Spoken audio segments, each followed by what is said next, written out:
What's up, YouTubenites? Welcome into the Cover Price Shakers of the Week. And I'm going to do something a little naughty here, even though I'm not supposed to, while you all are congregating. No.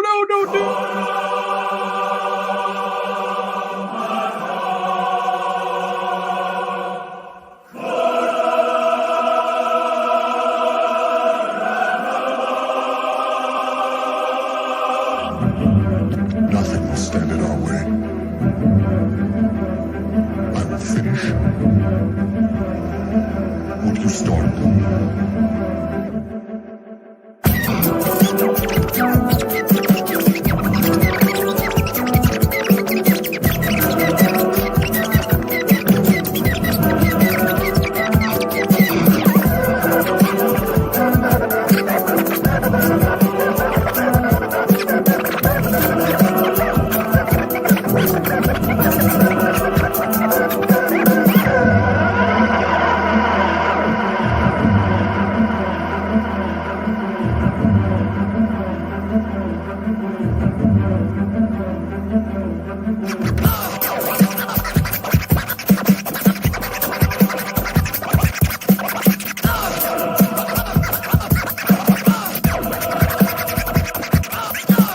Nothing can stop that now.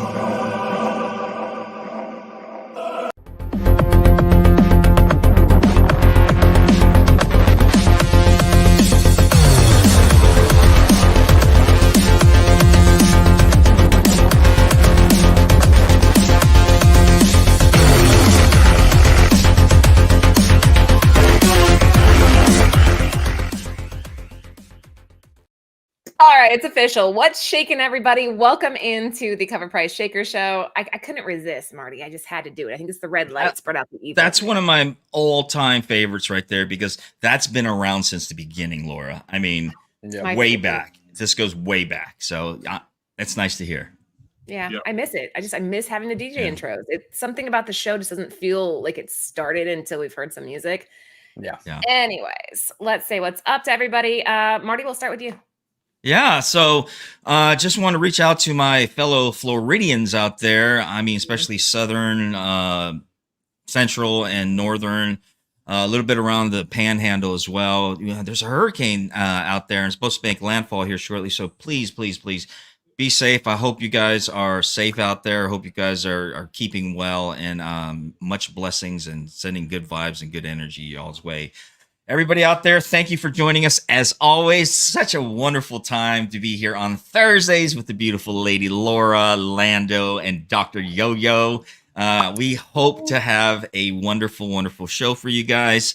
This list is interesting. It's sort of, kind of up and down here and there, left and right. I don't know. We'll let you guys decide. We'll let you guys judge for yourselves. But I don't see in this being an overnight. At least one or two, I think, for most. So Yeah. here we go. So let's do this. Yeah, well said. The storm's supposed to be like the biggest like in history, or It's huge. recently?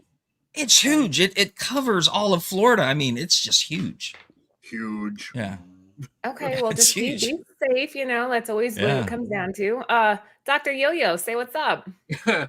Hey, what's up, you guys? I am ready to go. I am just a little bit sore because I was telling the crew backstage that in order to encourage my son to continue karate, I told him I would do it with him. I am in my mid to late 40s. I am broken head to toe. So to be able to get on that mat and do the same thing that all these 10-year-olds are doing and older, it's a little hard. But Father of the year, Chris. Yeah. That's dedicated. I am Man. vertical. I'm not on my back, so we'll take it one day at a time. And Good for you. Chris, you're gonna invite us when you Baby get. steps. You're gonna invite us when you get your black belt, right? black Yeah, belt. I'm hoping to see some videos, maybe some YouTube God. sparring videos, maybe, spar with your son. See, Maybe we'll see down the road. Okay. Child Protective Services might be at your doorstep the next day, but it'd be still make for a good video, all right? It's the opposite of that. It's the senior care services that'll be on the way because I'm not going to make it. You'll be fine. All right. Last but not least, Lando. And before Lando goes, if you were at the beginning of the show, I did play a little DJ intro, which technically that one we haven't been copyrighted on. Randall Park, Michael in the chat, can't play that one, unfortunately. Yeah. But Lando, what were you saying? Well, I miss the music intros. Longtime viewer, now part of this, it doesn't feel right, especially coming from a musician. It's just pissing me off. So, one thing I was discussing with the team is, look, I know a lot of musicians, including myself. So what we want to bring forth moving forward with the Shakers is slightly keep it old, but a new direction. So we want to ask you guys, because I've been hitting up a lot of friends. And I've been telling them, guys, we want to make the people hear what they want to hear. So if you're watching the replay, if you're watching live, comment, let us know what cover songs you guys want to hear. Man, it could be anything. It could be today's hits. It could be oldies. It could be animated TV shows, whatever you want. Let us know. And we are going to start putting together stuff so that we can start dropping content in maybe a month's time and have new intros. Yeah, with I'd love permission, that. so we won't get in trouble. Yeah. I request Incubus. That's all I want. I want Incubus. Thank you. You said Blink-182. Blink-182 is good. Incubus, Pretty dope. Power Man 5000 would be good. Papa Roach would be good. I'm trying to think of like all the stuff I used to listen to when I was a teenager. That's But- awesome. But guys, it could be dance music too. We'll turn it metal. Yeah. We'll turn it rock Yeah. and roll. We'll turn it whatever you want. Let's go. Oh man, there's so many good ones. Yes. Money by Pink Floyd would be awesome. Fantastic. But Oh. okay. Gabe is on the same wavelength as me right now. Why is that? Why is that? X-Men animated series is exactly what I want. But guys, There you go. That would be badass. I'll do it. I'll make sure it gets done. I But say we keep it comic book sort of style too, just like what Gabe was saying. Keep it comic book. I mean, do add the whatever. music in there, but keep it the comic book theme in some form or another. One time X-Men, another time Spider-Man, and then we'll go Batman, whatever. The sky's the limit, right? no, The group that McFarlane did covers for. BK, I will do that. By the way, I will do that. Okay, we're gonna get so off track here. So yeah, guys, that's the deal. Those of you listening, leave a comment afterwards and just give your requests. And if any of you out there happen to be DJs that wouldn't mind throwing together some mixes for us and giving us permission to use on the show, hit me up. Like Yeah. we really want to keep that part of the Lords here. So Oh yeah. Yeah, anyway, I all agree. right, you guys ready to jump in? Yeah. Vamos. Let's do it. Let's just do it. Here we go. All right. If you are just joining, welcome into the Shaker Show. This list comes from our friends over at Cover Price, focusing on new high sales or the most interesting sales found on their exclusive daily Shaker list. It changes several times every day, so make sure to check it out to review some of the hottest trending books in the market. I'm so excited to see this one back. Well, not this one, but this creator back. Chris, what do we have first? Well, if you have your bingo cards ready and Dave Stevens is one of your tiles, go ahead and give that puppy a check. Here we have Shaker number 1, Alien Worlds number 4 by Pacific Comics in 1983. While not the most rare book on the market, it is certainly a cult classic known for its iconic cover art by the legendary Dave Stevens. This issue has seen plenty of movement in the marketplace. With 621 recorded raw sales and 144 slabbed sales, the most recent sale is a game changer. Traditionally, this book's very fine fair market value sits at around $42, with a high mark of $153 for a near mint plus copy. A slabbed 9.8 can fetch you $177. However, what is really shaking things up for the first recorded sale of a PGX graded 10, which sold for $700 after initially being listed for $1,800. This particularly notable for two reasons. A perfect 10 grade on a book from 1983 is beyond extreme rare. And PGX While one of the three major grading companies generally doesn't command the same level of trust or premium as CGC or even CBCS. What happens next will be fascinating to watch. Will the owner try to resubmit it for a CGC grade, potentially adding even more prestige and value to the book? Or will it remain a PGX slab as a curious outlier? One thing is for sure. This classic comic with an even more classic cover and the recent sale has shaken the aftermarket. Stay tuned, as this could potentially solidify PGX's credibility on the marketplace or lead to a further re-evaluation of the trustworthiness for their grading department, depending on how perfect this perfect 10 moves forward. I think we all are going to have opinions here, so I'll go first. PGX, I feel like a 10 PGX, if you sent it to CGC, would be like a 9.2, 9.0 maybe. Yeah. What do you Okay. guys think? Okay. Interesting. So I have a few good books. I mean, good books actually slabbed by PGX. And I did that originally when PGX first initially came out. So I wanted to test them out. I wanted to try them out. So I sent them a few books, got them graded. After a while, there was a lot of rumors brewing from here and there. And I can't say that honestly definitely that if they give you, say, a 9.6, that if it would probably be really a CGC 9.0. But I could see that because a couple of videos were done back in 2015, 2016, where they broke apart, of course, the PGX labels and then sent them into CGC or CBCS and had them come back a lot lower grade, if not, like half a grade or 2 points down from what it was. So, but there have been videos done that. That's how PGX really tanked, got a really bad name for themselves, and just no one really kind of It never really came went because back. they never were rebounded. well they started out in a garage in their own garage, small garage, Right. and that's how they were doing all the slabs and everything. And so, so fast forward nowadays, like myself, I still have PGX books that, and of course, I've torn a few of them out, but shoot, I still have. But how do you feel about cracking open a CBCS book? Let's just say you have a 9.8 and sending it to CGC. Right. Do you feel like it's that same discrepancy where it would be a 9.6? Oh, absolutely. Because remember, grading is subjective, okay? And grading is subjective, no matter who. Yes, they go through a process of being certified as comic graders, but once again, we're talking about human error and human subjectivity, which is then going to cause one grade to be either half or full comparison to others, right?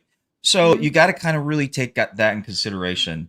I'm partial to CGC. So I don't really send a lot of my books to CBCS anymore. I stick with CGC. They're faster though. CGC has been around for quite some time. They're a well-known name. Yes, they've had some things going on in the past, but I think for the most part they've overcome that, and people still seem to go to them for a lot of their gradings. All right, Lando, what do you think? So I'm gonna touch on a few things, but Marty actually touched on quite a bit regarding the PGX. First and foremost, guys, when's the last time we saw a PGX on the Shakers list? I think it's been quite some time. I don't think I have since I've been here. I was more surprised about that than I was this book, to be honest, because this book is something I've seen before many times. But to add to what Marty was saying, it is funny, and Gabe brings up a point as well that I wanted to talk about is, PGX got a bad name for a lot of things, a lot of the shenanigans that took place, including the fact of, the switching out books stuff. And ironically, CGC went through the exact same stuff this year. Lots of other controversial things happened, including the Banana Gate that's going on right now. And yet we as collectors still flock to CGC. And I have my own thoughts on that, but let's not talk just that. There's the book, the actual book, which I think is neat. A $700 sale is very, very impressive, but actually not so bad for a 10, right? I mean, if you were to go to CGC and get it as a 10 as well, I imagine we'd see a premium. Okay, but it was listed at $1,800. Yeah, like it came down quite a bit here. You're looking Quite at a freaking bit. That's a huge more than half. dive. Yeah, more than half. $700 is a pretty good price. And it's funny because, again, is it because of that PGX label? Because if it was a CGC, who knows? Maybe somebody would have paid over $1,000 for it. I think so. Yeah. I Well, absolutely think so. I really do. I think PGX is, matter of fact, CGC, it was the first appearance of the Newton rings back in the days too. Don't you remember that, Lando? Mhm. So, there was a lot of controversy around CGC. I mean, from here and there, but nevertheless, I think you're going to pay top dollar more for CGC if this Yeah. Dave Stevens was encapsulated in a CGC. But being that it's PGX, I think it does play a lot into what we're seeing as far as the price. And TiVo, we've had this conversation way back then about PGX and about CGC and all that stuff. And he was the same thing. If you go on eBay, when you're going to search for a book to buy, are you going to first search for PGX? If you do get a lower price on a PGX and if you're willing to invest in it, and then you're rolling the dice, you buy it, you encase it, you send it in, and hopefully see what you get. But I mean, you're going to look for a CGC book, especially in a Silver Age or a key book or a Grail, right? You're not really going to look at CBCS or PGX. So those are the things that we had discussed multiple times in the past. Yeah, I don't see a PGX 10 getting graded as a 10 with any other slab company. So I think that the person who bought this was probably looking at what a CGC 9.2 to 9.6 would go for. And that's probably why they probably submitted an offer. I don't know how long this was up on eBay or wherever it was listed, but it was probably listed for a while. So I personally don't have any PGX slabs. I don't like the way the label looks. Yes. And I've heard too many horror stories in the past about people submitting books and having it swapped out with a different book. They submitted a high grade Teenage Mutant Ninja Turtles #1, and they got back a lower grade Teenage Mutant Ninja Turtles #1. So you hear those things in the past. And when I'm looking to get something slabbed, I'm looking to I want it to look good on my wall, first of all, and I don't like the way the labels look. The only time I'm going to use CBCS personally for me is if I need a signature authenticated that I didn't get authenticated when I was getting the signature. Yeah. So like when I got my Stan Lee signed comic, Fantastic Four Annual #4, when I got that authenticated, I sent it to CBCS because they would do it. They would do that authentication service. Right. It came back as authentic. So that's the only reason why I deviate from CGC. But I understand that Beckett is looking to get into grading comics here pretty soon. And I kind of wonder what that's going to look like because Beckett's a very well-known company. It's been around for a long time in the sports cards industry. Yeah, they have been. They definitely have been. But I think, my personal opinion, I think it's a little bit too late for them to get into the comic book game at this point. It would be better for them to partner with either CGC or CBCS. Well, hold on. PSA is entering the chat now. That's what I was just gonna say. You and I were on the same page, Lando. They've been grading cards. I mean, there's the reputation's already solidified. Yeah, they're coming full throttle because what did CGC do? They stepped into their territory with cards, right? So now PSA is like, well, F it, right? We're gonna make our way and do the same, right? And we're gonna do it in comics and magazines. But just to speak on the book, because the grading stuff, I could speak forever, guys. I really feel a certain way about graded books. But Alien Worlds #4 in a CGC 9.6 selling at $80 Canadian on eBay, $115 Canadian What? on eBay. Oh, 9.8 sold for $204 yeah. Canadian. By that So- 96. That's nuts.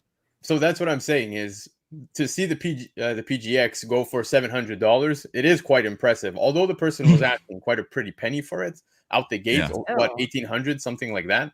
PGX, I know we all feel a certain way, but I think this is a pretty impressive sale. All right, we got so off on a tangent there. Sorry, guys, that was a long discussion. But you know, these type Yeah. of books, they're important to the industry, and the grading process is important. But we have Alien Worlds #4 as our first shaker tonight. Pacific Comics from 1983. The incredible Dave Stevens. PGX 10 sold for $700. And to answer a question in the chat from earlier, this does count as a blonde in a red dress, which I collect. Booyah. This counts. This counts. Right? This counts. That's All right. right there. Blonde in a red dress. And you got that's classy. You got the bubble helmet, the bubble Perfect. space helmet. You don't see that much anymore, do that? No, it's perfect. Yeah. All right, what do we have for the next one up? Oh, wait, that was that one. Here we go. Yes. Oh, yeah. Beautiful cover. #2 shaker brings you Amazing Spider-Man Renew Your Vows. #1, J. Scott Campbell. This is the color edition, published by Marvel in 2015. If you think you saw this book appear on the Weekly Shaker Report recently, you'd be correct, as this book hits a record high for a raw copy of $200, $210 back in May.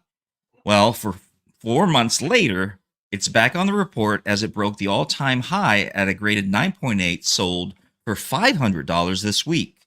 In May, the CGC census stood at a 510 graded copies, increased to 640 copies, with 412 being signature series.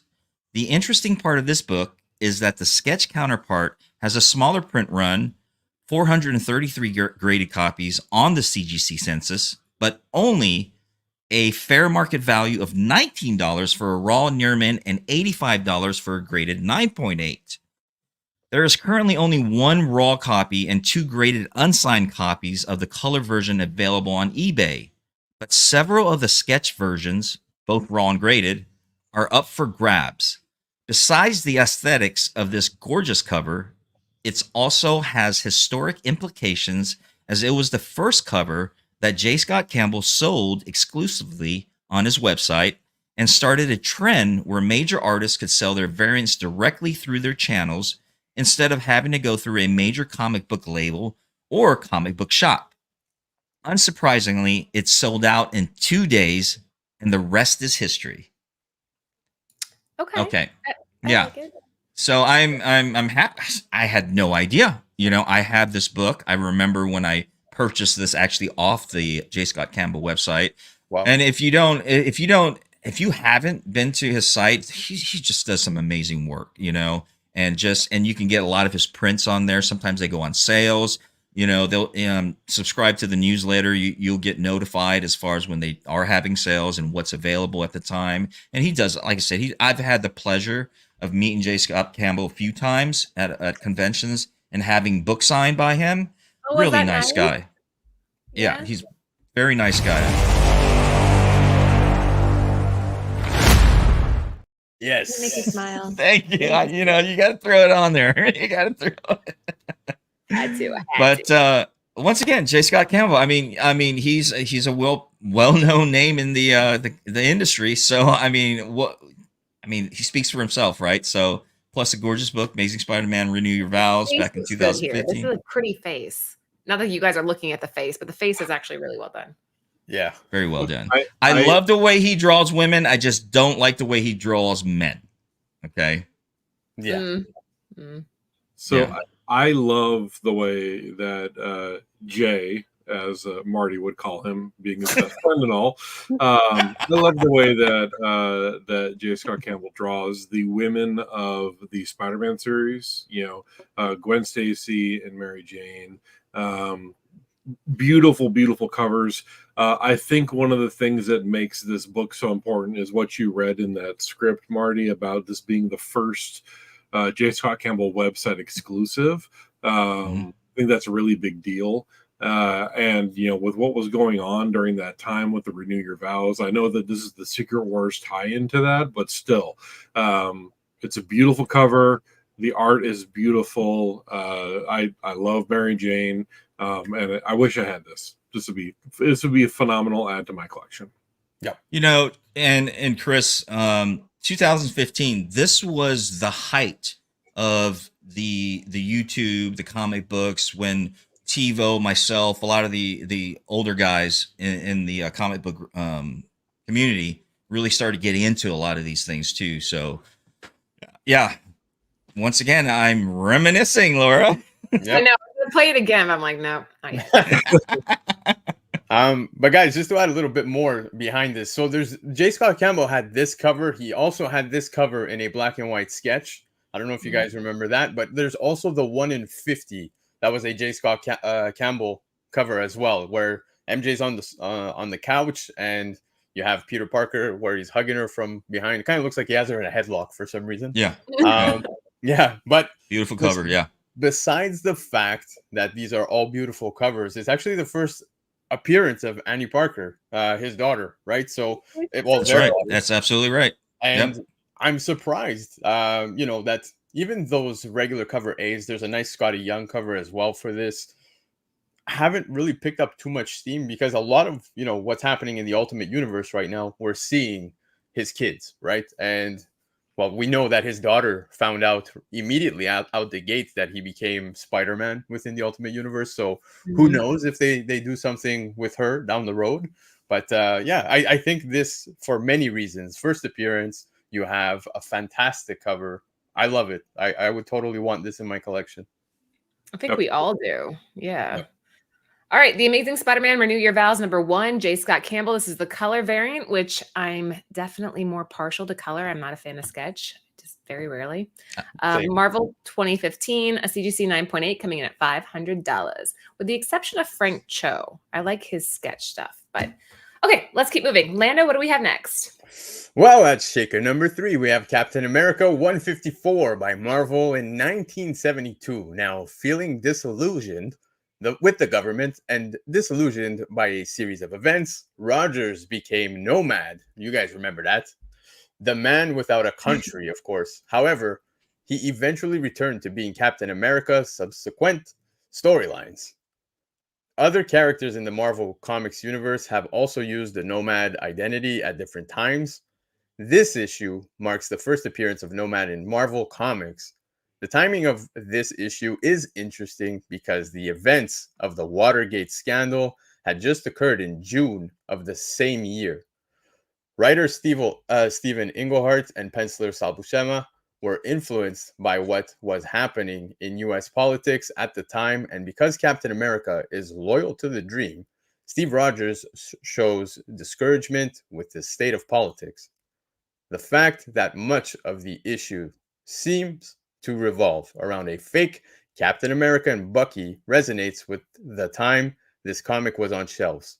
Another interesting factoid is that the Captain America on the cover is the bad Cap, but an altered, less intimidating face was added and is often used for marketing purposes. Like Iron Man, Hulk, and X-Men, Captain America books, especially older books like this one, are becoming a challenge to find, especially in mint condition.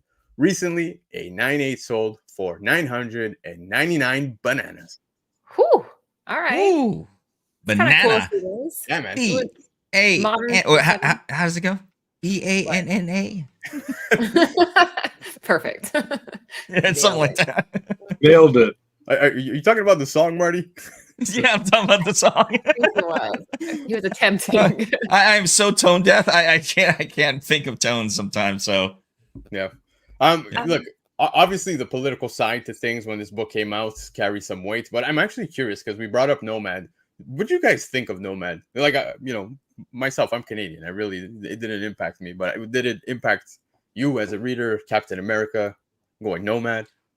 I just really when I didn't really think of him as a really big deal character as I'm reading through it. Yeah. I especially with I mean nothing by that, of course, much respect, but I just if I'm reading Captain America and the Falcon, and there's the Vision, and there's Iron Man in there, and there's Scarlet Witch, and then you're just kind of like, okay, Yeah. That's kind of how I feel about it too. Yeah. I'm with you, Marty. It was like meh.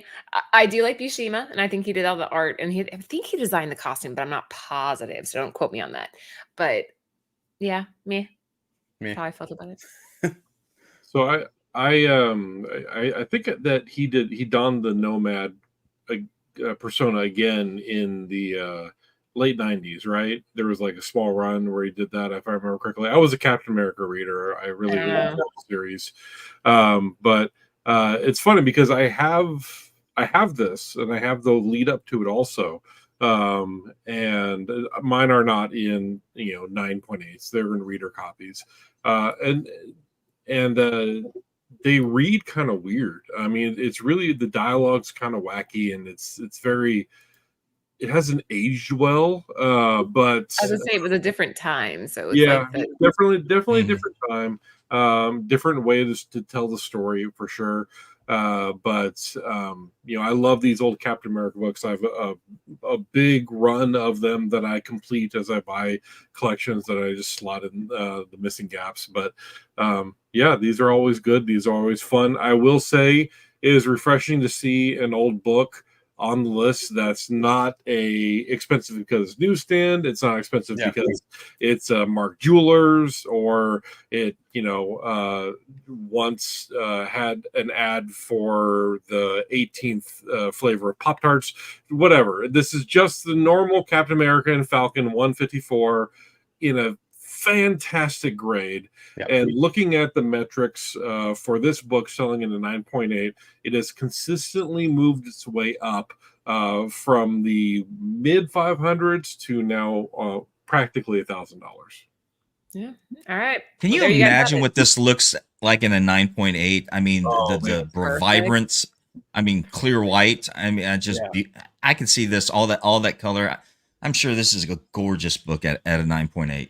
Absolutely. Captain America 154, Marvel 1972, CGC 9.8, coming in at just barely under $1,000. Chris, what do we have next? Shaker number 4. And hey, Oh. shaker number 4, we are at the halfway point almost, right? I am going to beg you guys to like, share, and subscribe, because that is how we get this show out there. So please do your part.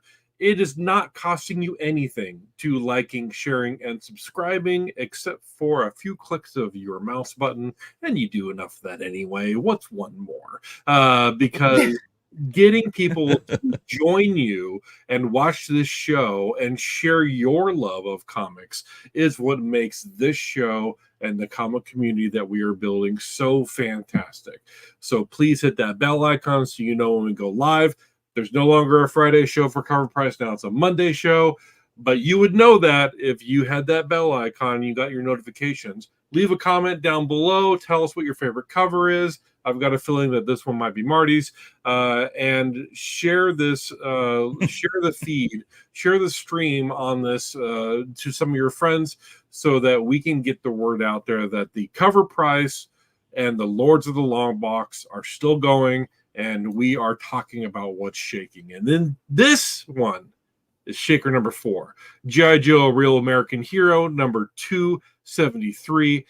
The Mike Mayhew Virgin IDW 2024. I hope she's not wearing this before Labor Day.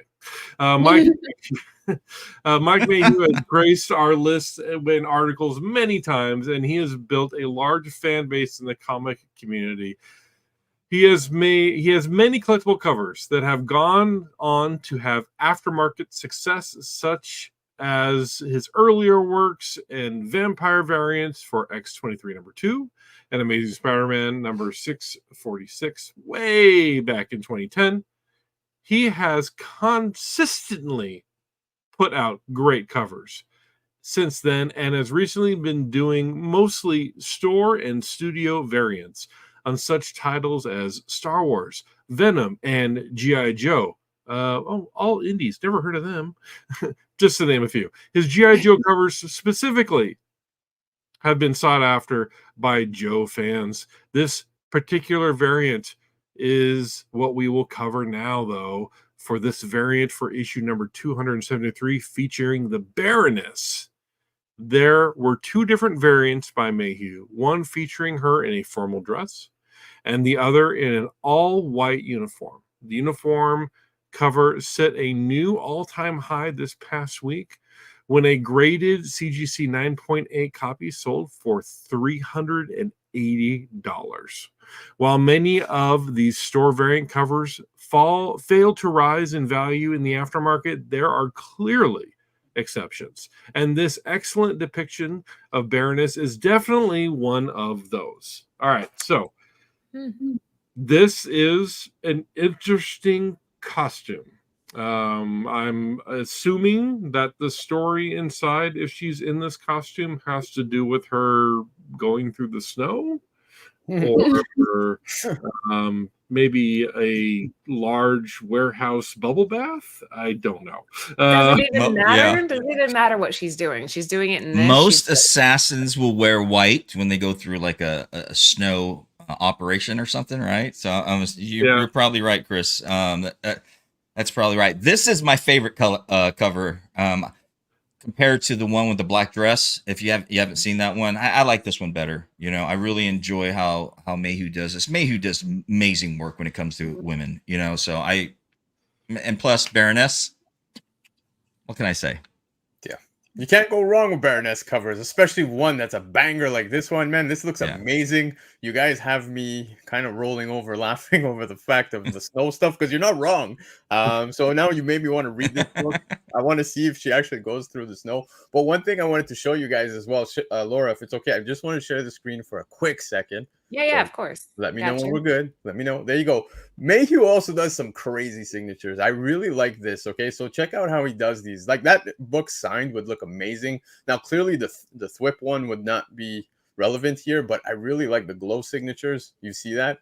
Like with the outline. Oh, nice. I like the chromium glow. That's even better. Oh my God, that's so cool. Those are cool, man. So like Mayhew covers, I've seen some slabs come back signed, and Laura, we could take it out, by the way. I've seen some come back signed, and I'm just like, wow, you know what I mean? The signature really pops. Really? And sometimes like you could send books in to some artists where the signature is kind of like bleh, right? And in my opinion, I think Mayhew's signatures also stand out. So beautiful cover. I would totally get this signed by Mayhew if I had one. So believe it or not, guys, I know this may come as a shock to you, but behind this cover, there is a story. Is there a story? But we want to I agree with I agree with you. There's got to be a story around there. Or there are sometimes there's those covers, but has nothing to do with the story, right? And I think we talked about that. We talked about that with Gabe on Tuesday too. Yeah. All right. Well, whether you're in it for the story or the cover, either way, this is a good deal. You got G.I. Joe, A Real American Hero, number 273 from the Mike Mayhew Virgin IDW 2020. A 9.8 sold for $380. That's not too shabby, guys. That's not bad. Not bad. What do we have next? Okay. I don't know. I don't know about this, but anyways, number 5 shaker is Hulk number 14. This is the Ed McGuinness Deadpool 1:200 ratio, published by Marvel in 2009. Already hard to find due to the high bar Marvel set for retailers, this 1/200 variant cover by Ed McGuinness recently hit a new high thanks to some MCU synergy. A tongue-in-cheek throwback to Gary Larson's original joke from The Far Side in the 1980s, this cover features the lovable Deadpool, who recently starred in one of the largest movies of all time, and the MCU's next anti-hero and Red Hulk, who is set to feature heavily in Captain America: Brave New World in 2025. For a few years, graded copies of this variant were fetching between $75 and $200, but recently, a graded 9.8 copy sold for $500.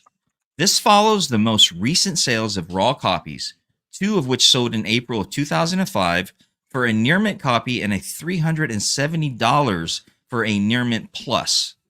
McGuinness pulled triple duty during this Hulk run, illustrating several variants, drawing the A cover and penciling interiors for a majority of the first 3 arcs.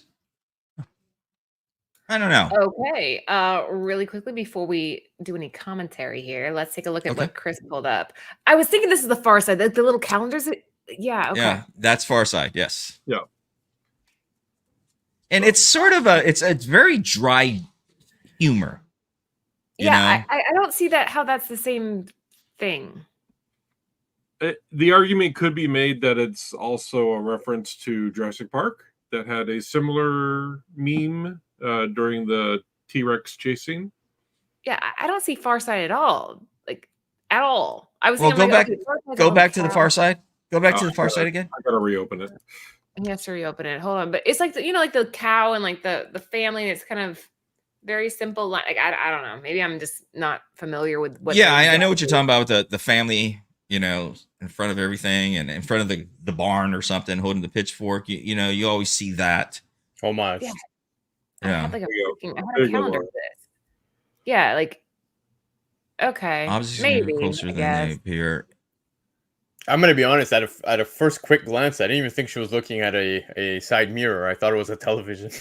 Yeah, I'm right. that's It's like not a huge. that's an connection. eyeball. Yeah, That's I an know, I know. eyeball It's an I know. eyeball. in there. Yeah, It's not it's a an boob eyeball. party. It's an eyeball. Aw, why you gotta ruin my Okay. dream? So that's supposed to be this. I would never in a million years have connected those dots ever. Same. Yeah, I wouldn't either. I mean, because they're totally two different things. Yeah, Different but side of the spectrum, if you ask me. it's basically just the objects in the mirror may be closer than they appear. So same concept, right? But just a different artwork. Yeah. So check this out. A 1 of 200 though by Marvel in 2009. That, I mean, these are hard to find. How Yeah. many stores were ordering that much of Hulk 14? Right? I mean, you got, like, personally, maybe like they can Mile stay High hard to find in my opinion. You know what I mean? Yeah, It's yeah. Marty doesn't like him, but Nah. just looking quickly at the census, I'm seeing it says McGinnis variant, so I'm assuming it's the 1 in 200. Yeah. 24 total on the census. 2 of them signed, 22 in blue labels. So Wow. All right, whatever. It is. Yeah. It is what it is, right, Marty? It is what Yeah. it is. It is what it is. I mean, hey, collect what you love what you collect, right? hey, Well, Exactly. I think that we can take away from this, though, that this is probably one of the more rare covers that feature Red Hulk, and that's why it's getting a premium right now. yeah. And I mean, throw in Deadpool into the mix, and here we go. Right. It's a gimmick, Yeah. man. Come on, it's a gimmick. You guys decide, though, right? So here we have Yeah. Hulk 14, Ed McGuinness, Deadpool variant 1 in 200. Marty and I aren't huge fans, but again, collect what you love. That's what this whole show's about. It's not about Right. right or wrong. Marvel Yeah. 2009, ACGC 9.8, coming in at $500. All right, what do we have next? Oh, this is interesting. Shaker number 6, the Mice Templar, Volume 4, Legend number 6 from Image back in 2013. Now, guys, typically when we see an epic Scotty Young cover, it's a ratio variant that Scotty fans are after in a big way. This book is different, with Young lending his signature style to the cover A version. The design choice, color palette, lines, and more lend themselves to this series featuring an anthropomorphic mouse taking on a tyrant. One can't help but be reminded of another series in TMNT 4, also featuring an anthropomorphic critters taking on a tyrant. While the Mice Templar hasn't taken over the zeitgeist like the Turtles have, it still has its fans. A near mint raw copy recently sold for $97.50, which is about $2 off the previous high sale established a month prior. Typically, such a minor difference wouldn't be highlighted, but it speaks to the overall market surrounding Scotty Young. The man is on a tear, and the aftermarket is clearly following suit. We've routinely seen Young covers fetch high aftermarket prices, especially this year. At the beginning of the year and prior, this was a $5 book. But that changed with the sale of $85 in late July, and it's only gone up. But that's all available for collectors as the graded market is barren. There's one copy on the CGC census, a solitary 9.4 copy, just itching to be supplanted. Still, as Young grows in popularity, fans will routinely return to his early titles, like this particular book, being only his second Image book he was featured on before taking over a year hiatus from the publisher. Keep your eyes peeled for this one, guys, because this is very interesting, especially for Scotty Young fans. If you're a Scotty Young collector, I think this is a very, very cool book. To be very, very honest, I actually had no idea that this book existed. And it's funny because just Sunday, over on my show, I was talking about a particular book that Scotty Young had come out called The Valors. And it's a book that people had pre-ordered back in March. And you could have gotten these, I think it was on his website or it was some other website. But regardless, people only started getting them as of like last week. And once it hit the secondary market, I was seeing sales for that particular book at like $335 raw. Wow. Canadian. So guys, it's much cheaper for you Americans. But just to give you an idea how Scotty Not really. Yeah. Have you heard about our economy? Yeah, it's like $5 cheaper for us. But just to give you an idea, guys, these Scotty Young books, man, and especially these more scarce ones, the crazy premiums they go for is insane. And you know, $97 may not sound like a lot, but for a raw book of such, it's pretty up there. This is very cool. My favorite color is green, and to see such a beautiful green on a white background like the Scotty Young, and this is not your typical as you see, and I really love this how well this is done. You know, the Mises Templar. I remember seeing this on the shelves back in 2013. Laura, stop! Don't you play no videos now? But you know, I just never interested me. What was I going to play? Like, whoa. I wasn't going to do anything.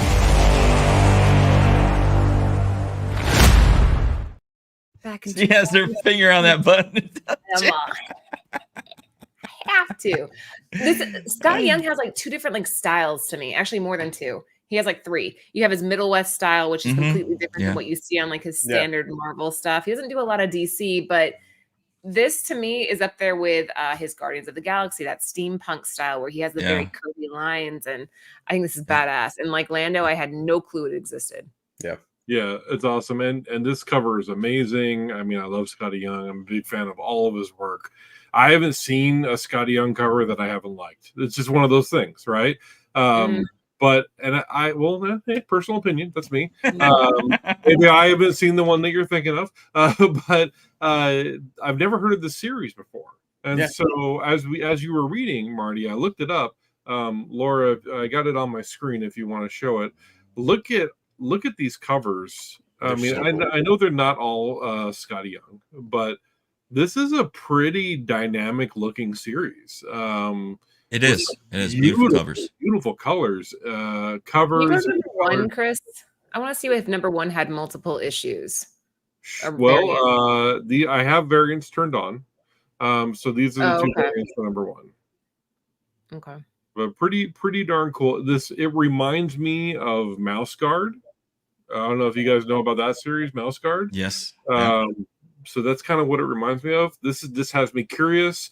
This is one of the reasons why I love this show, because Matt and John and the crew at Cover Price always find these books that we just, nobody's ever heard of, but have high important sales. I want to go read this series now, and I'm going to go find the series and read it. Same. Yep, I think we're all on the same page there. All right, guys, we have 4 shakers left, so make sure if you haven't already, give the show a thumbs up, sub the channel, all that jazz. But we have the Mice Templar Legend number 6 from Image in 2013 with a near mint coming in at $97. What do we have next? Okay, for shaker number 7, we have The Moon is Following Us, number 1, by a bunch of words I'm not going to read. Hall of Justice Comics Image Select Retailer Award winner gold foil, limited to 171 by Image in 2024.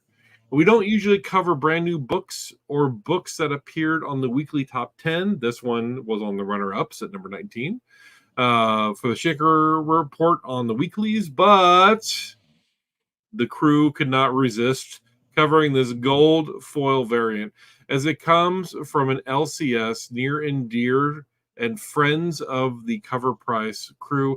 That would be the Hall of Justice Comics, located in Parker, Colorado.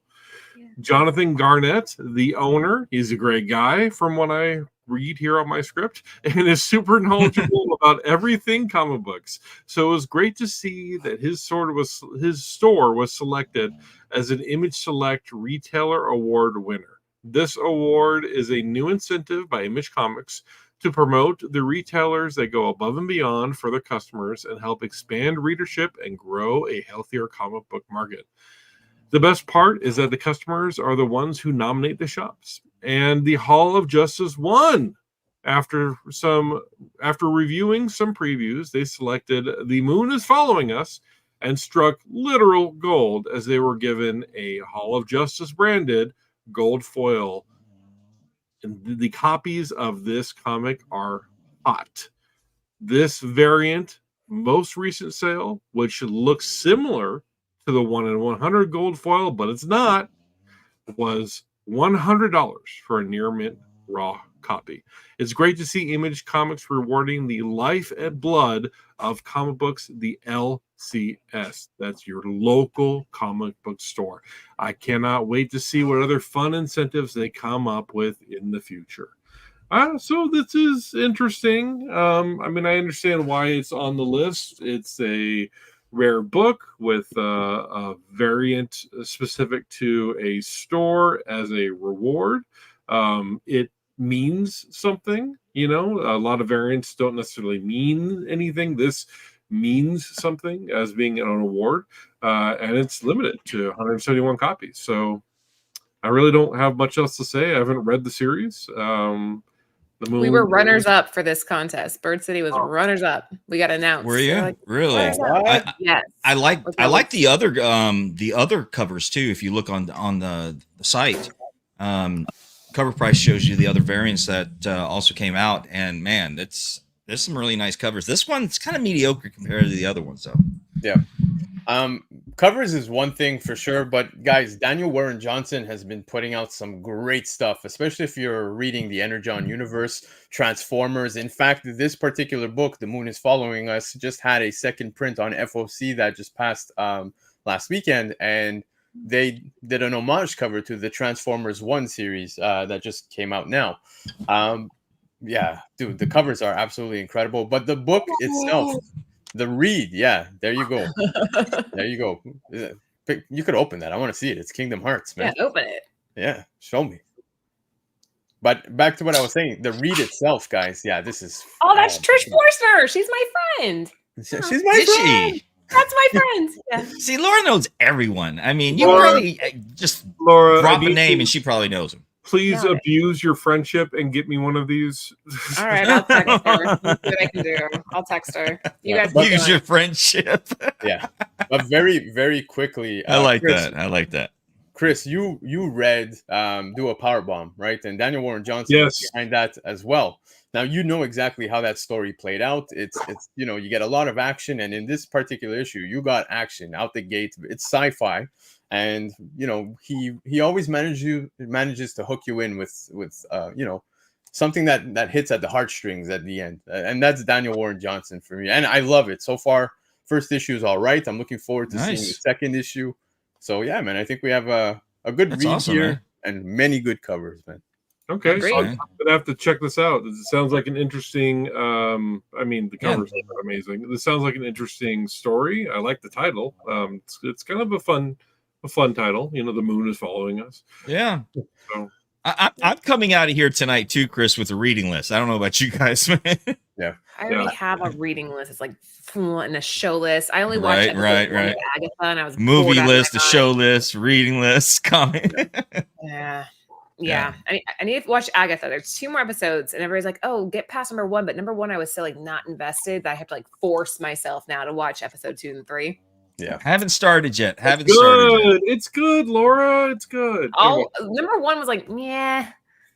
But I'll watch 2 and 3 because everybody's like, well, that's why Disney made it out in 2 so that you would be able to. Laura, I agree. Episode 1, I was struggling. Episode 2, I'm like, okay, here we go. So, All right, if you say that, I trust you, Lando. I'll do it. Yeah. The Moon is following us. Number 1, the Riley Rosemo and Mike Spicer Hall of Justice Comics Image Select Retailer Award winner gold foil, limited to 171. Yeah, copies, not bad. Raw near mint, going for $100. What do we have next? Yes, bam. Number 8 shaker brings Loves you Red Hood. Oh. Yeah, Red Hood and the Outlaws, number 25, published by DC in 2018. Finally, a DC book on the list, right? It's rare you see a DC book up here, so very nice to see. If you are a regular reader of our weekly Shaker Report, you will know that while there are always a few characteristics that seem to be present in Shakers, not all Shakers are created equal. This week, we have an example of a book that is a likely Shaker due to the monumental shift in the character's dynamic.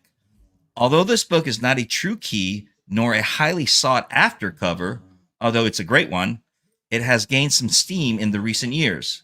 This week, a copy of Red Hood and the Outlaws, number 25, hit an all-time high raw sale of $76, which is more than 100% higher than its previous high.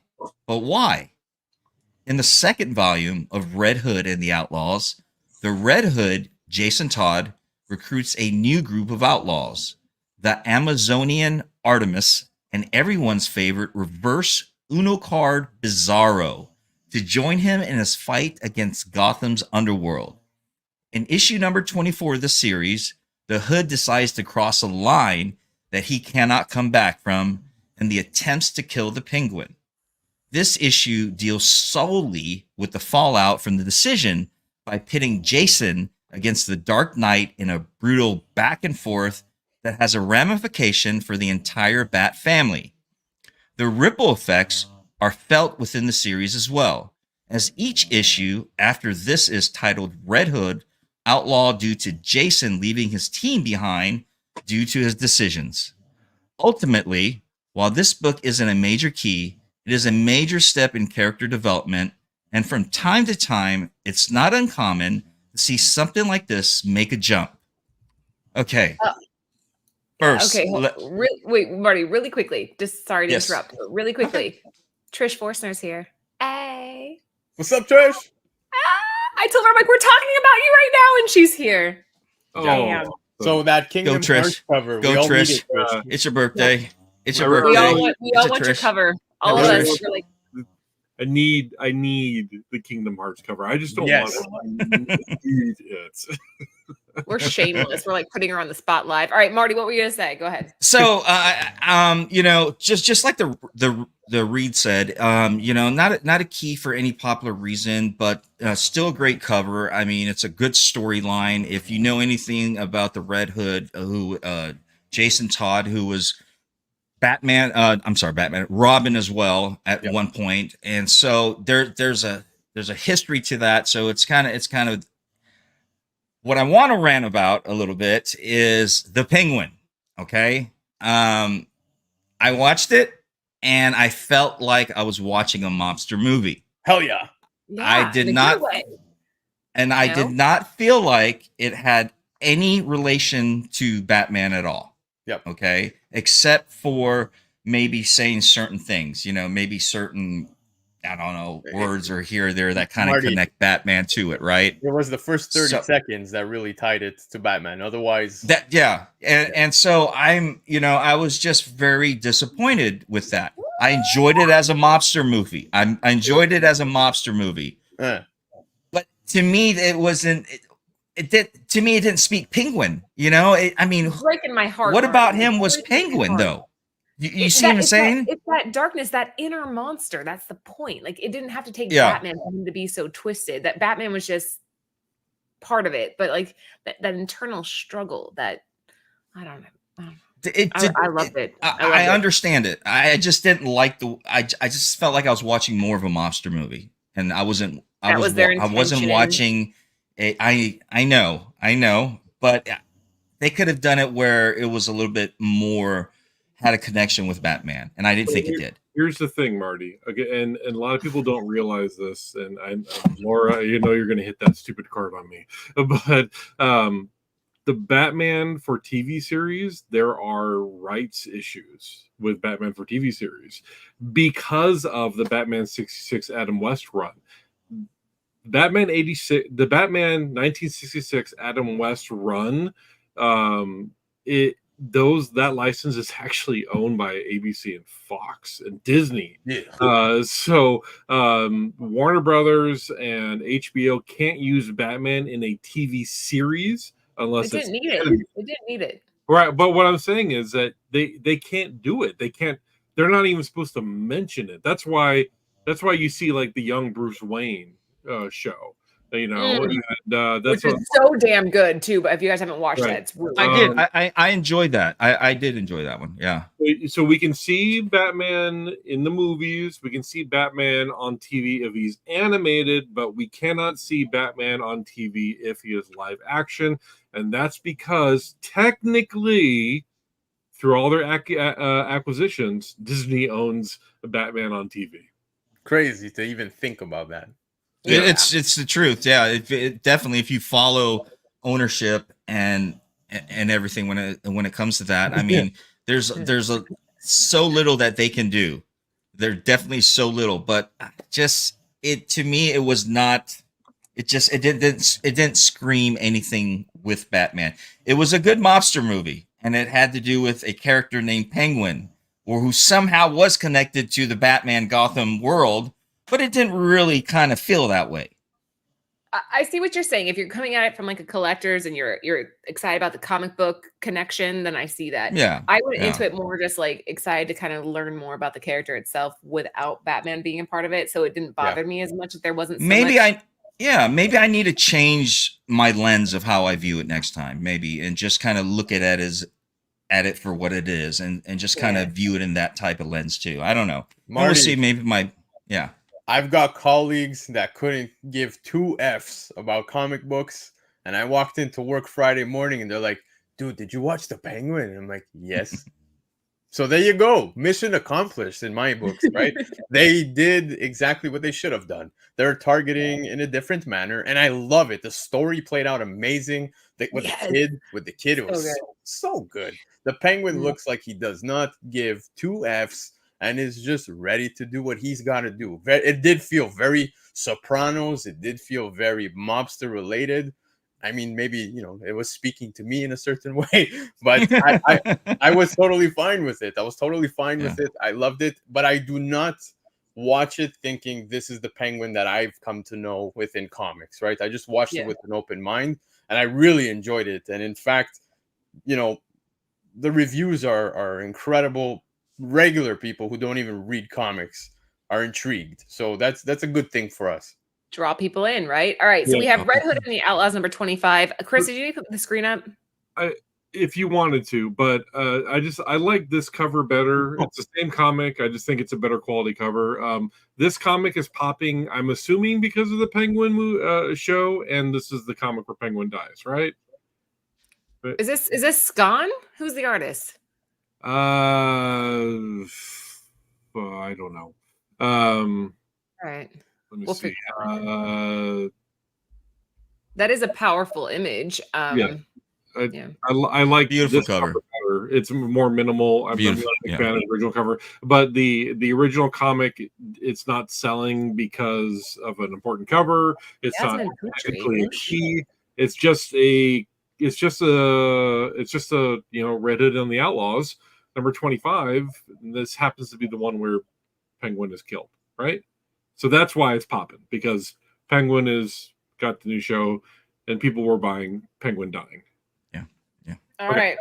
There you have it. Red Hood and the Outlaws number 25, DC 2018. Top sale for a raw near mint coming in at $76. And Marty, for the record, I appreciate your honesty. It's good to see different angles of how people approach something, and it doesn't make it bad or wrong or whatever. I see what you're saying. I really do.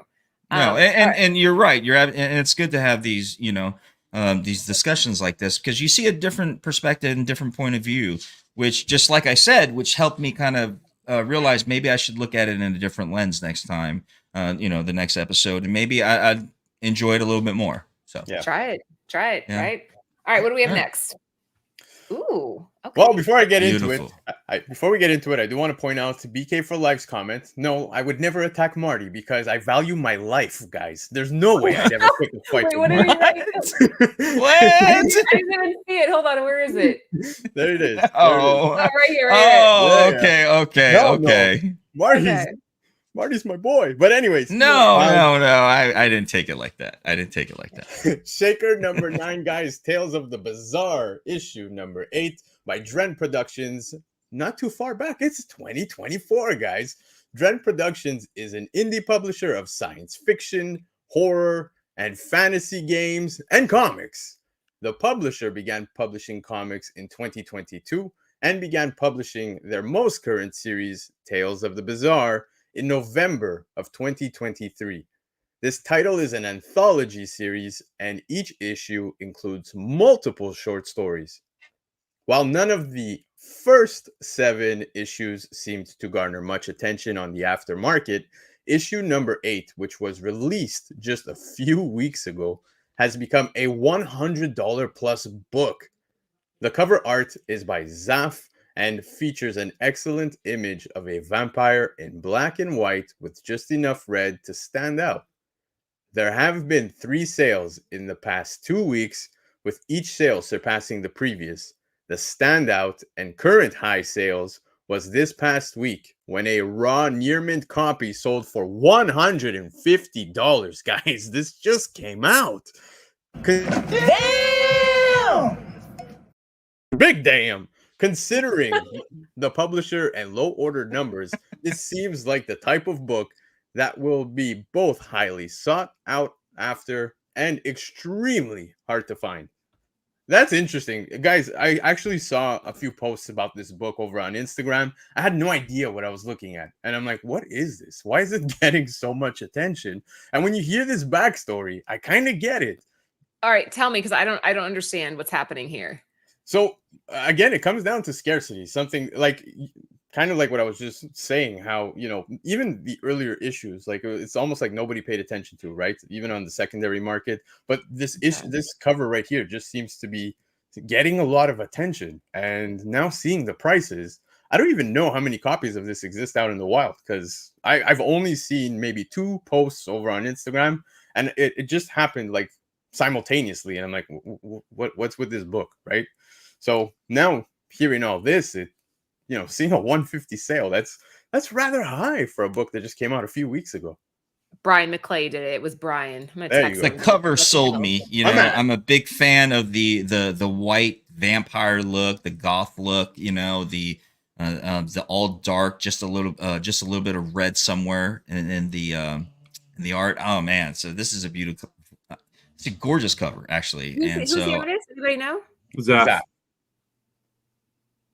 Give me something else other than this. Zaf. Oh, you mean like what he did? Yeah, other covers, or other titles that I would know. To be honest with you, I have no idea who Zaf I have is. no I just freaking went clue. about who I read. I was like, Zaf. Okay. I know, but like, okay, all right. Oh, hold on. I'll I'll check. Hey, by the way, I think we're, the chatsters up there are doing really good. I think the highest they had up here was a 3 of 10. So congratulations, you guys out in the chat, man, because this is a hard list. And like I was saying early on in the show, man, this is kind of back and forth. So, well done. Even if you're 1 on the list, well done. Yeah, I love this. This is very cool. Again, no idea it existed.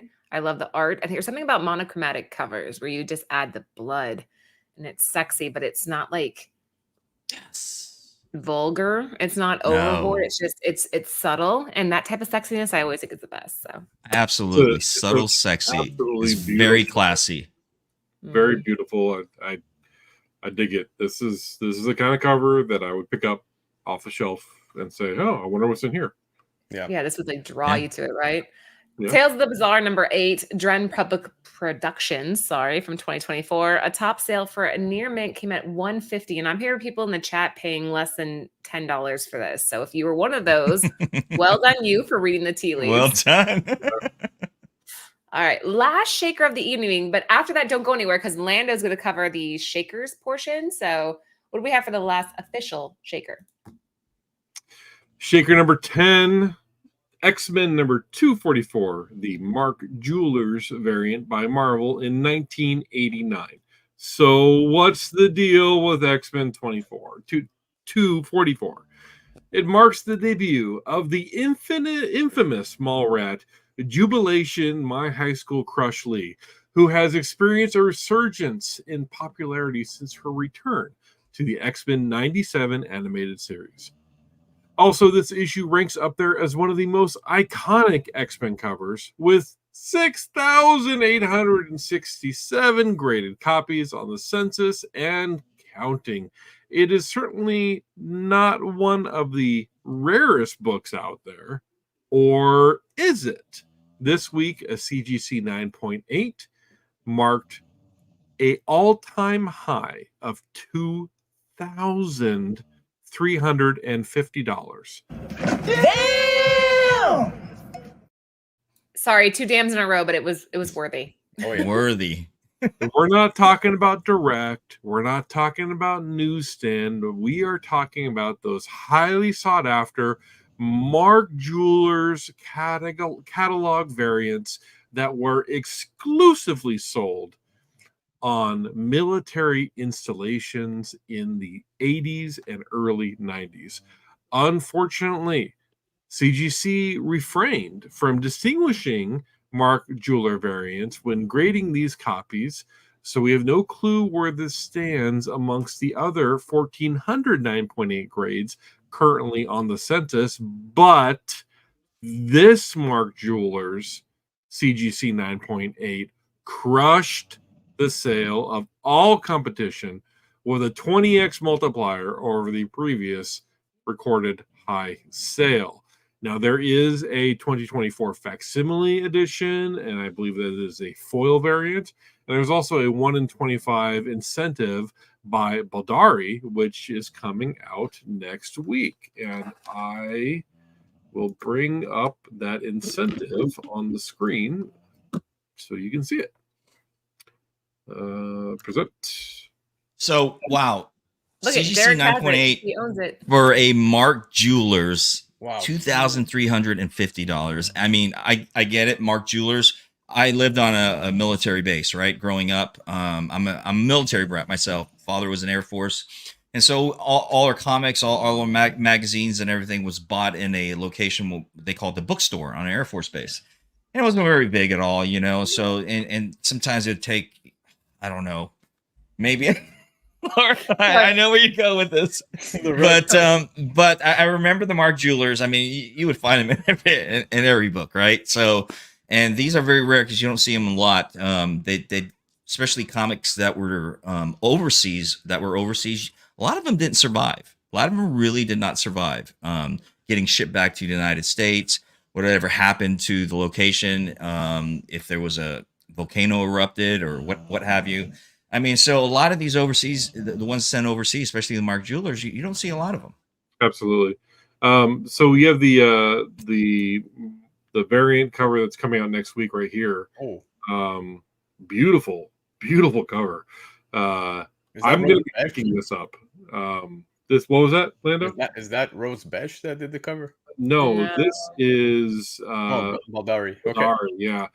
So this is coming out next week. I am probably going to grab it. Yeah, it's an awesome looking cover. Have you noticed too that these types of covers have been a huge hit of big sellers, and they're really going up on the aftermarket too? Yeah, I mean, for people are really loving like the multicolor and all of that. What would you call that, Laura? What type of art is that? The multicolor, I don't know. It reminds me more of like a disco type era, like Yeah, very yeah. 70s coloring, and I don't know if it has a word for it, but it's vibrant. Vibrant. There we go. I'll go with that.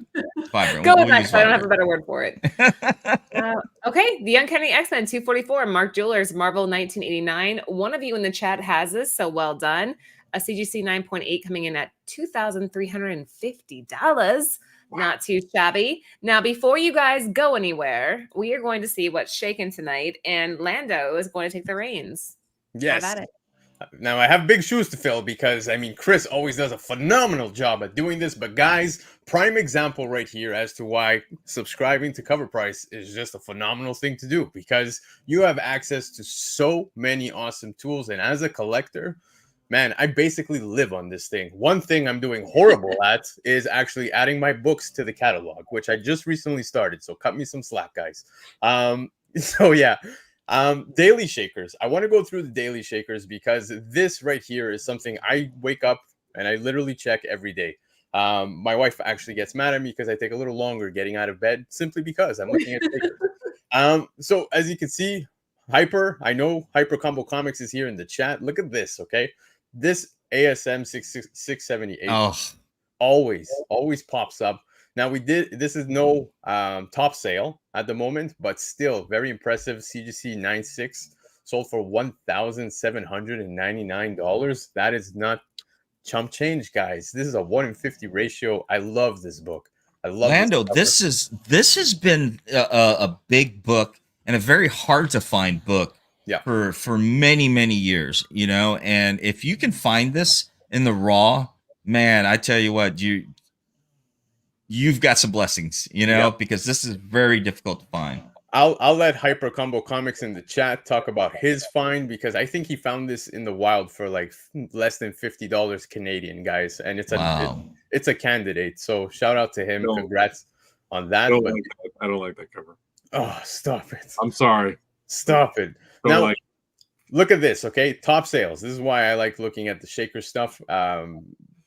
We can see a top sale here for The Crow issue number 4. It's funny because The Crow movie came out and literally nobody spoke about it.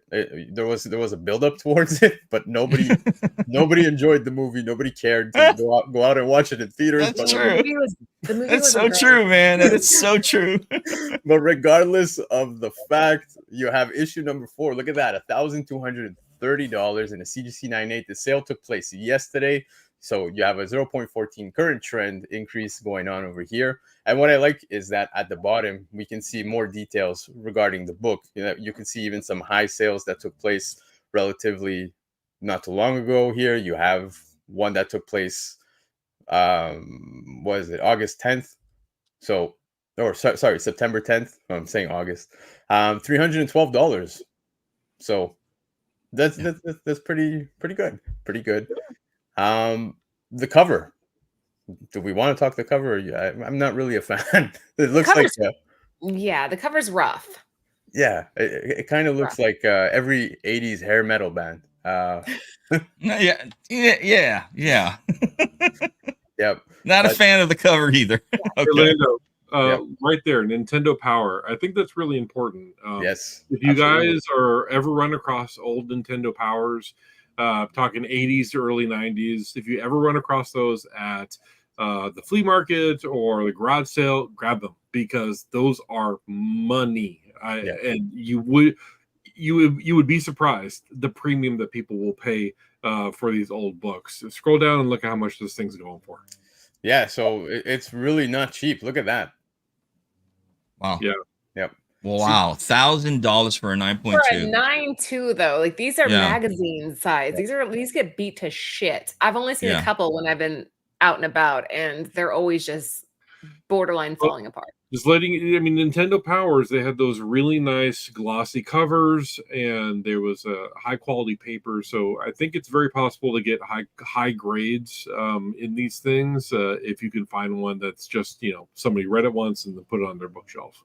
Yeah, so it's very interesting to see how, like, example here we have the high sale for the 9.2 that took place yesterday, but when you're looking at 9.8s, the highest recorded sale, you're looking at 1,600. Well, we'll say 1,700. Wait, when did it take place? That took place last year. In July. 23, yeah. Yesterday. Yeah. Oh, sorry. 9.4. This Yeah. 9.4 sold in March for Stop half picking on that. him, Laura. Stop it. It was yesterday. Yesterday. Continue. Sorry. Yesterday. Continue. I got it. But Okay. so just so you can see, there's more information behind the book as well, which I love that Cover Price puts out. First appearance of Link in a magazine via a Howard and Nestor ongoing comic strip. So I mean, we talked about Laura, we talked about Zelda, we talked about Link. Well, here you go, guys. You get There the you first go. appearance in a magazine. So this is pretty cool. And like I said, I pretty much live on this shaker stuff, and I'm not selling it simply because I'm part of being with the crew here. Realistically, I think the website is just incredible. Guys, we don't get paid, okay? No, we don't. I get We're not nothing. paid crew members. We're not shilling anything. We love this app, and we pay for this app, and we're we're honored to be on a show that gets to talk about this app. Yeah, what Chris is saying is we're taking donations at this time. But yeah, another thing is I know Chris does a very good job also showing off the filters. For my show, obviously, when I look for sales, I'm looking at the new all-time highs. And for myself, I think this is a very neat feature. So you could see literally today some of the all-time highs. We even spoke about two of them here. You've got the G.I. Joe, you've got the Hulk book. We just Andy Grabnov Doom cover. Yeah, I like that cover. I really do. No, it's crazy. Look at that. A CGC 98 sold for $449. That was stronger than cover A, in my opinion, and I feel like it didn't get enough attention. I agree. I couldn't agree more. Yeah. Look, the cover A is beautiful. I bought the trade in several copies. I also got the Perez cover. I actually really like it.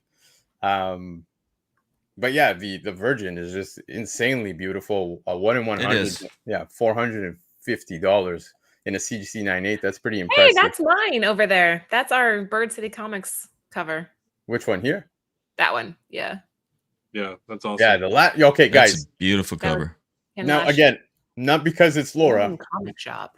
Not because it's Laura. Not because it's Bird City.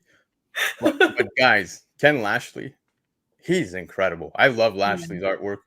Look at this cover. Absolutely gorgeous. Lashley, I hear nothing but great things. I haven't had the opportunity to meet him at a con, but I've heard how incredibly friendly he is, and he's really passionate about what he's doing. And this is a good job. Beautiful, beautiful cover. $15. It's up there. Look at that. It went up. Hey, that's good. Good to know. There you go. But like I said, I'm doing horrible, guys, when it comes to adding my collection. I just started. I'm only 200 books in, and as you can see with filters, you can check out so many things. One thing I like doing, of course, is looking at what's currently in my collection that's trending. Well, okay, we saw some of these pop up. I believe this was on the top 10 I like week. that cover. Yeah, it was. Yeah. This was on the top 10 this week. But yeah, there's so many neat things you could do. So Lando, do you like that cover right there? Wait, go back. Sorry, hold on. Which one? No, not filters. We want the fire. You want that one. Do you this like one? this? Yeah, I like it. I love it. There were mixed opinions about this. It's Stellato, and I think his stuff is great, but I do too. Yeah. So I'll say the art, I'd be a bigger fan. If we got rid of the red bar and Thank you. The promo at the top. Thank you. If this and a Virgin or a minimal with a smaller New Avengers logo, I think that it would be much more powerful, because this is a cover that gives a statement. It's a powerful cover, and there's story behind the anguish in Doom's visage here that is really taken away from by the top and bottom banners. Yeah, I agree with you. It sucks because a lot of books, even look, Edge of Spider-Verse 2 is a book that came out at this time, first appearance, and it has that stupid bar at the bottom, the red, not here it's a red banner. Yeah. Over there, a white one, but I can't stand it as well, so I don't disagree with you. But the cover itself, what Delato put together, that is a gorgeous cover. I find Delato's work recently seems a lot more redundant than some of the stuff we got at this point in time. I think Delato was doing peak work at this point, in my opinion. Okay. If Back on the high sales one, there was another comic, a comic magazine on there. I think it was Comics Review.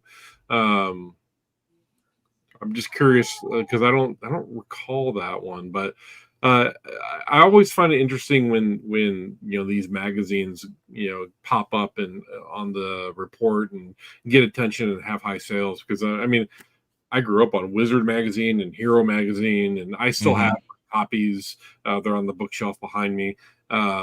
One all the way, pretty much. I pretty much have the whole series. I think I'm missing just a few that got damaged in the move. So, Chris, were you saying that it's here on the Daily Shaker? Yeah, when you did your all-time high sales filter. Yeah. So I'll do it now. So all-time high, it was the Comics comic Review. reviews. Yeah. Yeah, number 59. That's a neat cover. Yeah. I'm very curious as to what makes this one special and why it's worth so much. It's like a cell phone that you dropped in water. Yeah. Thanks, Lando. You got that. Yep. Nobody, they're like, what the fuck is she talking about? It looks like a bunch of rice. Yeah. But no, it's cool to see some of these other covers. In fact, I think it's probably one of the better covers. Looking at these. Okay, no, there's some other good ones here. But yeah, $395. Looking at the previous sales, it looks like there's not much when it comes to this. But yeah, we're only seeing basically raw comic sales. VFs going for $40. Right. Yeah, $47, and this was sold in 2023. No, sorry, $45 in 2023. So a 9.4, $395 is pretty impressive. It is impressive. I mean, compared to what a Raw is selling for, I mean, my God, that's a huge jump there, right? Yep. So the face on that cover kind of almost looks like a McFarlane. Yep. Yeah. Yeah. I was gonna say, that's why I asked who did the Good cover. eye, Marty. Yep. Good eye. But guys, yeah, that's pretty much it. I'll end it off with Chris, who always says, for an awesome price of a what? McRib, Starbucks McRib. Exactly. That's Steve-O. I can't take credit for that. Yeah, you guys can get all these awesome features. Now, one feature that I'm curious to know what we can do more with the data is this right here, guys. You have the capacity to remove books from your collection, of course, and you can mark it as sold. And you can put the date you sold it with the amount. So I would want to see maybe if we can do something with that data for ourselves. I'd love to know my return on investments. You know what I mean? I could flip a book or two. But yeah, so like I said, Cover Price, one of the best sites in the game, guys, if not the best. So there you go. Yeah. Well done, Lando. Good job, brother. Good job. That. Very interesting insight there. Yeah, that's it for us tonight, guys. We are done. We will be back. Gosh, multiple times a week. So make sure that you like and subscribe. We have this show. We have the top 10 on Tuesdays. We have the comics covered with the founders, Matt and John. So yeah, tune in all week and let's do a little quick roundtable goodbye.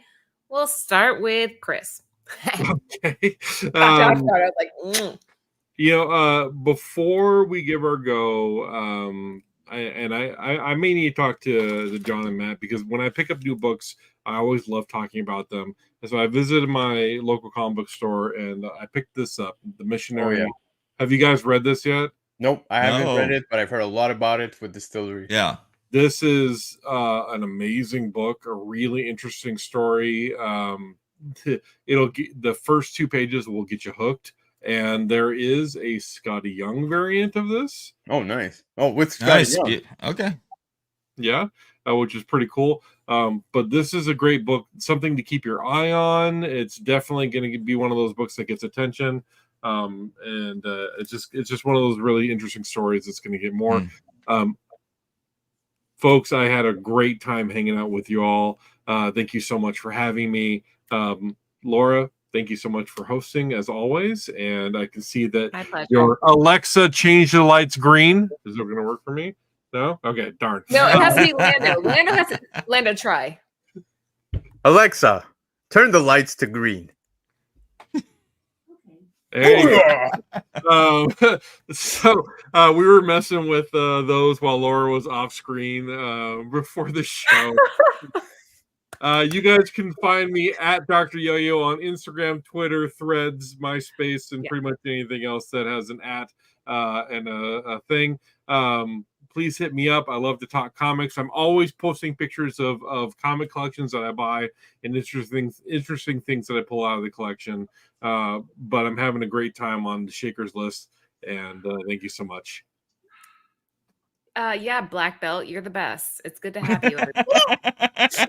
Whoa, Miyagi-Do. It's a matter of time till he comes on. He's like, I got a black belt. Whoa. Yeah, I mean, All right. Yeah, I just came back from my dojo, and what a workout, man! I think I was right away. exactly. He's almost a black belt, Yeah. like basically. Okay. Again, so Okay, White belt just started. He's white. today was day one. I'm doing it for my son, and also so that I can get a little healthier. Nice. Good- I mean, good that's job, good, man. right? Good job. Good job. Lando, last words. Guys, last words. I'll keep it short and sweet because Thursdays are my favorite days of the week. And I'm not just hyping that up. It really is because I get to hang out with the ever so informative Chris, the ever so awesome Marty, and the ever so lovely Laura. But it was a great Thursday night. I can't wait already to, hop on next Thursday and hang out with all of you. Guys, don't forget, as we said at the beginning of the show, we're bringing music back. It's a new wave of Shakers, and we're going to make sure we carry tradition. We want to bring the Lords of the Long Box vibes with us, and let us know. Put requests in the comment section below if you're catching the replay. Please definitely do comment, even if you're in the live. Go comment and let us know which songs you want so we can jot it down. I also have a little bit of information. I said I wasn't going to share it with anybody, but I'm actually hopping back into studio mid-October to help record some of these songs. So let me know. Whatever you guys ask for, I'll make sure it gets done. So there you go. I'm so excited to see what. Yeah, I'm excited. This could be great. Marty. Yeah, I mean, so amazing time tonight, right? We enjoyed this. Always. We're going so much longer than we used to, but it's like, Did we go night? Yeah, it's okay. I mean, it doesn't feel like that, when you're talking. It doesn't. When you're talking about things you're passionate about that you love. I mean, time goes by because how often do you really get to do this, right? With people that are like mine, right? I mean, day to day we're busy. I know. And the guys in the chat that they're contributing. We do this live. There's no cutting out stuff. You know what I mean? There's no like taking breaks, clip breaks, or anything like that. But when we do it, we have fun, and time just goes by, right? What is that? Tempest Fugit? Is that the right one? yeah. Something like that, right? Anyways, thank you everyone for joining us. If you're catching us on the rewind, please don't forget to like, share, and subscribe. Laura, you did amazing as always. Yes. Man, you look amazing in green too, by the way. So right.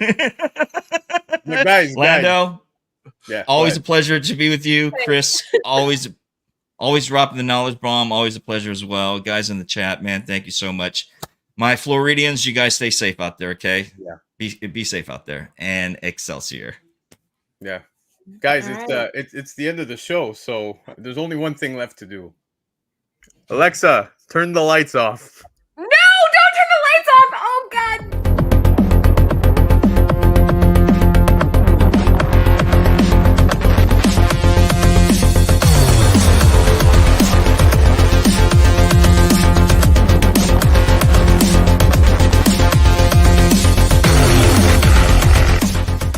For the entire crew, this is Tebow saying keep digging in them long boxes. Peace out. Oops, I forgot to take us down. Hold on. Now we're almost over. Hold on.